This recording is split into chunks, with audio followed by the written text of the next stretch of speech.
Before we jump into February, I just wanted to say, cheers. We made it through January. And also, glitter wine?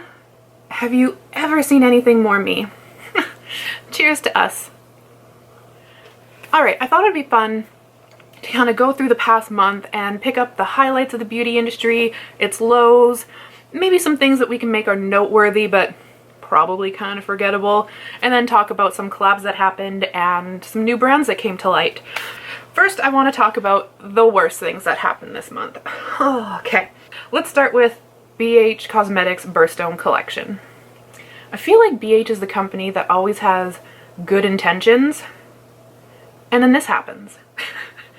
And you know what? It's honestly not even that bad. It's just that one pan, and that one pan ruins the whole thing. Like, also, you could have made this into a quad, and I think it would have been even better. This next one bothers me probably because it's something I suffer with. And it's somebody taking something that can't really be fixed topically and trying to sell you that topical cure. And that is Dr. Zenovia's Hormonal Dermatology. And this is a 3-piece set, and it's benzoyl peroxide based, I do believe, for the cleanser and the toner, and then the moisturizer is aloe vera based. Now, first of all, I don't understand why you thought this was missing from the market, because it's not. A lot of drugstore based products are benzoyl peroxide based. I can think of Neutrogena, I can think of Benzogel, I can think of, I think it's called Panoxy. Like, benzoyl peroxide is not something new. And I'm pretty sure people with acne are not new to benzoyl peroxide. So, what the hell? And then an aloe vera based moisturizer. This is also not new.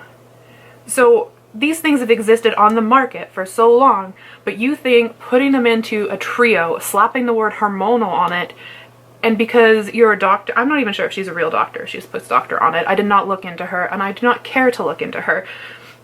But you think you can sell this to me as a cure for my hormonal acne. You know, the thing that is hormone based in my body, I can fix with a topical treatment that has existed for decades. Moving on. Now, this is the first mention of what seems to still be a problem. And I think what really bothers me is it's a problem that is so fixable. And this is the Hourglass Ambient Lighting Volume 2 and its lack of inclusivity. Now, it's not hard. You just take darker tones and put them in the palette. But I think what we really need to be taking from this situation is that it's not a hard concept for Hourglass. It's just a concept they don't want to partake in. They clearly are neglecting it. They are clearly trying to stray away from it. And I think it's safe to assume at this point that Hourglass doesn't want to be inclusive. Because if they did, this wouldn't be a problem right now. So all the people who are like, oh, Hourglass, do better. I don't think Hourglass wants to do better. And I think the only way we can show them that that's not acceptable is don't buy them. That's as simple as it is. You can keep calling them out all you want, but hit them where it hurts, which is the money. Buy Hourglass. You've had your chances. This one I'm not going to touch too much on because there was so many anti-hauls that did this well. I'm just going to say the winner of Worst Thing to Happen in January. If you can't see if you're listening to this and not watching the screen, it's the Mac and the Sims collab. If I could just sum it up, first of all, this is a lazy ass effort. Whoever made that packaging put in just as much, no, they put even less effort into that than Hourglass did with their recycled colors in an inclusive palette. There's no effort here. And the worst part about this is that it's a recycled palette. Yeah, so you didn't even come up with an original concept for the palette itself. And you gave us that packaging. I'm not even a Sims fan, and even that makes me angry. Alright, let's kind of jump away from the negative things. You know, let's talk about more of the forgettable things, but things we might want to make notes of before we get into the good stuff. First one, I just want to congratulate Melt on trying to continue to listen to their consumers. The stacks were a neat idea. in theory, they were cool, they were fun, but execution-wise and, you know, actually owning them, it was kind of a bust. Like I said, neat idea, bravo for that. You tried something new, it didn't work, and now you're bringing your stacks out in palettes. Good on you. Your consumers want them in palettes, and I think hand clap for you. Thank you for listening. Becca. A little while ago, Becca gave us that no color foundation, no coverage foundation. It's foundation, but it's not really foundation. I can't remember what it's called. It was that forgettable and it was that stupid. Well, Becca has resorted back to color. Congratulations, Becca. Before we get into the million things that are ColourPop, I have two last things.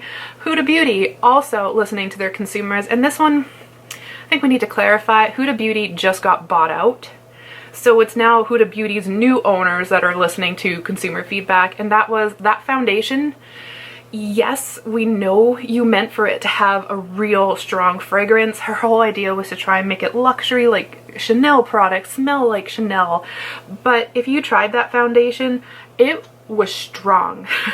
Well, they re-released the foundation in a fragrance-free version, so you know what? To the brand that bought out Huda Beauty, good for you. You might actually make her brand back into something that is good. And last but not least, before we touch on CP, Clinique. I feel the exact same way about Clinique that I do Hourglass. This shouldn't be a thing. You know better. You have the means to do better, but you don't. So again, that shows to me you don't want to do better. So you know what? We again can get mad, yell at them in their feed or like their comment section about how non-inclusive they are, but I don't think they want to be. So again, hit them where it hurts. Bye, Clinique. All right, now I'm gonna switch notepads here because ColourPop got its own notepad. Damn. All right, so we all know ColourPop is infuriating, it's frustrating, and every once in a while you get something cool out of it. Well, we have went from weekly releases from ColourPop to an average now of 2 a week, even though at some point in January it was actually more like 20 a week and then sprinkled out the rest of them throughout the month. So what did we have? We had the Love Struck collection, was a collection of 5 5-pan palettes. Okay, cool. Total of $50 for all 5 of them. Next, Fourth Ray Beauty came out with their body milks in 4 different scents. Cool. $18 each. ColourPop? You okay? Did you mean $8 each? Was that a typo? Because altogether that's $72. And you know what?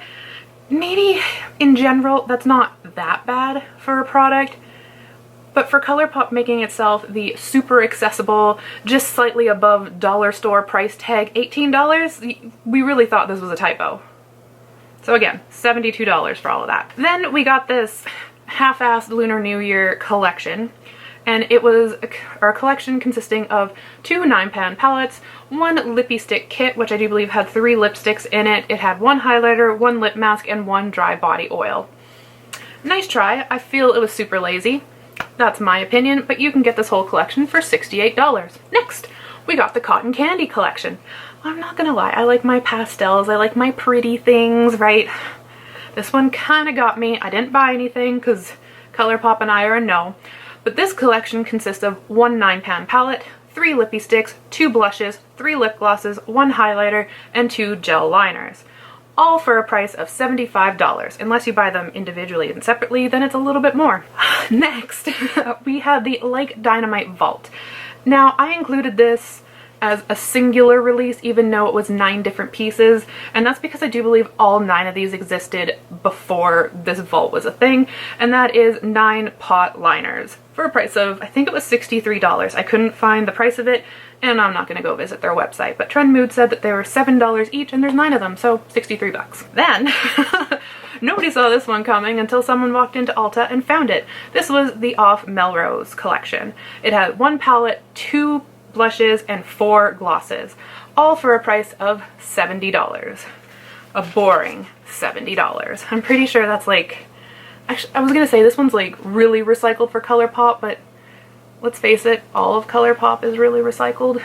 The only way they're making their stuff look different now is that they're putting it in squares or 4 pans or 5 pans. Moving on, because we're not done yet. Then we got the Animal Crossing collection, which is a whopping $125, and it includes 4 4-pan palettes, 1 Super Shock, 1 glitter, 3 lip tint duos, so technically 6 lip tints, and 2 blushes. And then last but not least, but probably most offensive, is the Wild Child collection. For a whopping $59, you get a palette, 2 blushes, 3 Super Shocks, 3 lippy sticks, and it's still not an inclusive palette or inclusive collection, because those blushes, they'd work for me, and I'm a ghost. So I want to say nice try, but again, I feel like ColourPop is running into this Hourglass and Clinique situation. I don't think they want to be inclusive. I think they just want to try and throw something out there to get their customers to shut up and to think that they're happy. And also, is it just me? Like, okay, I feel bad talking about issues like this because I'm the color of a piece of paper. I get it. But to come out with what you're trying to say is your inclusive collection and to call it the Wild Collection, to base it off of safaris and animals, is that not, you know, not well thought out and bad taste? Or is it just me? Alright, so to recap, we have 8 collections from ColourPop that came out in January, which included 14 palettes, 5 different products from Jlo Beauty, including 4 body milks, 1 lip mask, 9 lippy sticks, 2 highlighters, 1 Soul Body Dry Oil, 7 blushes, 7 glosses, 2 gel liners, 1 vault that contained 9 previous pot liner colors, 6 lip tints, which came in 3 different duo packs, 4 Super Shock shadows, and 1 Glitterly Obsessed for a whopping $582, 8 collections and 67 items. See ya tomorrow, ColourPop. Let's talk about the good stuff now that came out this month. I have 3, and I'm going to put these in order of how I think they went. First one, Nomads, the Land of Fire and Ice. I'm a lover of Iceland. Iceland was my first trip ever out of the country. Like, wow, this 2009, that was 12 years ago. Holy crap. So yeah, 12 years ago, my first trip ever was to Iceland.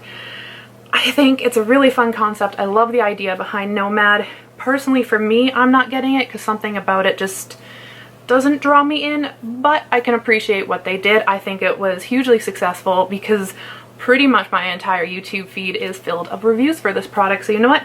Congratulations, Nomad. You are the 3rd spot of the best of January. Second best of January is something I'm also not going to buy, also from a brand that I don't really trust at the moment, but the collection did well. A lot of people are talking about it, and a lot of people, the feedback I've heard is that if they keep going in this route, people may start being interested in the brand again, and that's ABH and this Iced Out collection. I do have to say, it's shiny, it's pretty, it got me in that sense, but I personally cannot trust Norvina. I think she's done some really shady ass and racist things, and she's a no from me. But I can respect the fact that ABH is going back to what seems like thought out collections that aren't coming out week after week after week. You got a lot of trust to rebuild still, but I think this is a good step in the right direction. And I think everybody can also guess what the best, I think, of January was, and that is the release of Auric from Samantha Ravndal. Now, I may be biased because I love Sam. She's also Canadian, so I also feel a little bit of pride there. But it's not just that she released aesthetically beautiful products. It's the thought that went into all these products. The trying to be more eco-friendly, trying to be more sustainable, being more inclusive in the people she chose to represent her brand. Like, I feel a lot of it was well thought out, and for having new brand after new brand after new brand, I really feel like she took the time and was like, okay, everybody, this is how it should be done. And I applaud her for that. Thank you for, in a world of what seemed like all of our ethics and morals were going out the window, thank you for taking the time to be like, you know what?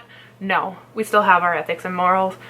And here we are, a brand that actually chooses to live by it. So I am really happy to see this brand come out. I did not buy anything from this collection, though I'll admit I wanted to. I just know I have enough eyeshadows. I don't need them right now, so it would not be a wise purchase. And I'm moving away from full coverage on my face. So as much as I know this is a highlighty product and I love glowing, I don't think I would get much use out of it. So personally, I think these are beautiful. I'm not going to buy it, but I am excited to see what else she comes out with in the future. Next, on to collabs. We had what I think were 2 noteworthy collabs of the month. First one being Juvia's Place and Vanessa. Holy crap, she is beautiful. I have to say that. And she is, if she did her makeup for this, damn, on point. That's beautiful, and applause for that. That's all I'm gonna say. The palette is not really my taste, but that's okay. I can appreciate the aesthetics of it and her. And then also what I think is going to be probably the biggest collab of the month was the Collabs and Angelica Nyquist, the Club Nebula. I love the thought behind this. I love the colors behind this. I didn't personally buy it, and that's just because I know I have a whole bunch of color in my collection already, but I do feel this really speaks to Angelica and her love for color, and I also think it plays well in the Collabs product range that they have. I think this was actually really well done, and I've heard a lot of people already talk about it and say they're excited for it, so I feel like this was also job well done. My last category are new brands. We've already talked about one, so I won't go over that again, and that was Auric by Samantha Ravndal. We also had About Face by Halsey. I feel this has potential to become something, but right now I don't find it that appealing. I feel it was a good start. I can't wait to see what else they come out with, but it doesn't really have my eye yet. But that's just me. Jlo Beauty by Jlo. In my personal opinion, this is a lot of money for things that I would never put on my face. I feel like the packaging is a little bit gaudy as well. So it's like high price tag for, you know, average stuff in really gaudy over the top packaging. I feel like for Jlo, she could have done this better. That's all I'm gonna say. And last but not least, actually last but least, is Sensorium Beauty by Alexis Stone. Good for him.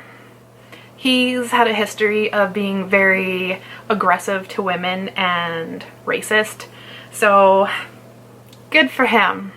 Hopefully this is the last time we talk about him. So that is January 2021. I feel like we had some good highs, but I feel we've got a lot of room for improvement for the rest of the year. And before I leave, I just want to say, please go check out LS's channel. She's going to be my spotlighted channel of the month. She came out with a video just recently about Sigma Beauty, and I had no idea they were pretty much kind of, not like an MLM, but kind of like an MLM to start, and a bit shady. So if you like history into brands, definitely go check her out. And she somehow also made me interested in Chanel nail polish, when I honestly thought I could care less about Chanel nail polish. So yeah, let me know down below, do you agree with what I said about January? Did I miss something that you think I really should have talked about? And yeah, thanks for watching, guys, and I guess I will see you in February. Bye!